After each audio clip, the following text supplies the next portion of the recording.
السلام علیکم۔ حجاج بن یوسف بڑا ظالم جابر بادشاہوں میں سے ایک بادشاہ، جو مسلمانوں کا بادشاہ، دیانتدار، اماندار، عبادت گزار سمجھا جاتا تھا۔ ان کا ظلم، ان کی زیادتی پورے عالم میں مشہور ہے۔ دلچسپ واقعہ یہ ہے کہ ایک آدمی خانہ کعبہ کا غلاف پکڑ کر دعا مانگ رہا، وہ نبینا تھا، تو وہ دعا مانگ رہا تھا، اے اللہ، اے اللہ، اے اللہ، مجھے آنکھیں واپس کر دے، اے اللہ مجھے آنکھیں واپس کر۔ تو حجاج بن یوسف یہ طواف کر رہا تھا، تو اس کی بات سن رہا۔ حجاج بن یوسف نے پوچھا، اے بزرگ، آپ کو کتنا عرصہ ہو گیا ادھر دعا مانگتے ہوئے؟ اس نے بولا کہ بہت عرصہ ہو گیا مجھے دعا مانگتے ہوئے، اور میری آنکھیں ابھی تک واپس نہیں آئی۔ تو اس نے پھر کہا، میں طواف کر رہا ہوں، جب میں 7واں چکر لگاؤں گا تو آپ کی اگر آنکھیں آ گئی تو ٹھیک ہے، ورنہ میں آپ کا سر قلم کر دوں گا۔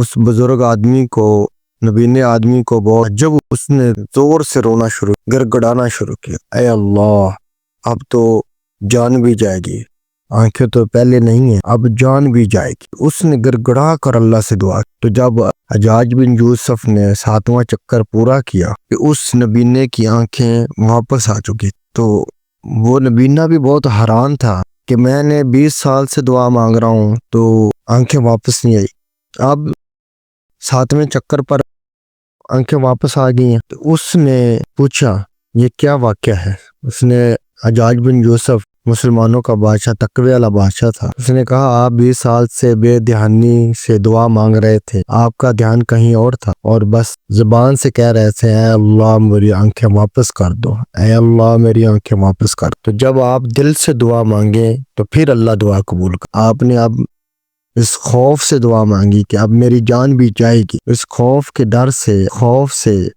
کہ میری جان جائے گی، آپ نے دل سے دعا مانگی، دل سے ہاں نکلی آپ، تو اللہ نے آپ کی ہاں، آپ کے طرف، آپ کے آنسو کو سنا اور واپس آپ کی آنکھیں واپس کر۔ تو جب بھی دعا مانگیں دل سے دعا مانگیں، اور اللہ ضرور دل کی دعا کو قبول کرتا ہے۔ نا امیدی نہ کریں، وہ پاک ذات ہے، ضرور دعا قبول کر۔ والسلام۔